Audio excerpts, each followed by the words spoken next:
একটু বেড়াতে যাব, তার জন্য রেডি হয়ে নিয়েছি। এবার যাব হচ্ছে আমরা তিনজনে, আমি, সোনাই আর প্রিয়া। তিনজনেই মোটামুটি রেডি হয়ে গেছি। টোটো উবের বুক করা হয়েছে, এখনও আসেনি, সেই অপেক্ষায় রয়েছি। এসে যাবে এখনই, দেখিয়েছে 10 মিনিটের মধ্যে এসে যাবে।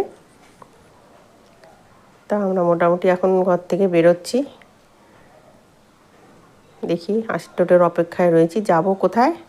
না, যাব মেয়ের বাড়ি, কারণ মেয়ের শাশুড়ির শরীরটা খুব খারাপ, তাই একটু দেখতে যাব। এর জন্য বেরিয়ে পড়লাম। এই যে তারপরে টোটোটা উঠে এবার গিয়ে পৌঁছে গেছি। এবার ওর বাড়ির গেটে পৌঁছে গেছি। বেল মারছি। এবার সেই ওপরে, আমার মেয়ে সেই ওপরে 3 তলার ওপরের ছাদে, ওর মুখটা দেখাই যাচ্ছে না, এই ওপর থেকে হাত দেখাচ্ছে। যাক, তারপরে ঢুকলাম ঘরে। এবার বসে একটু গল্প করছি। এটাও শ্বশুর, এই যে শাশুড়ির দেখুন হাতটার অবস্থা। এই যে বসে তিনজনে গল্প করছি। আমার সোনাই ওর দাদুর কোলে আছে। এই যে শাশুড়ি খুবই অসুস্থ। তারপর দেখে আমরা এবার বেরিয়ে পড়লাম বাড়ির দিকে।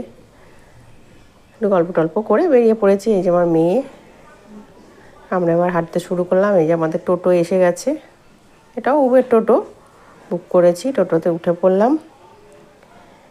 এবার ওদের বাড়িটা হচ্ছে একদম বাইপাসের ওপরে, মেন রোডের ওপরেই একদম বাড়িটা। এরকম কোনো অসুবিধা হয় না। টোটোতে আমার বাড়ির থেকে 10 মিনিট সময় লাগে। যাক, এবার বাড়িতে এসে গেছি, এবার নামবো।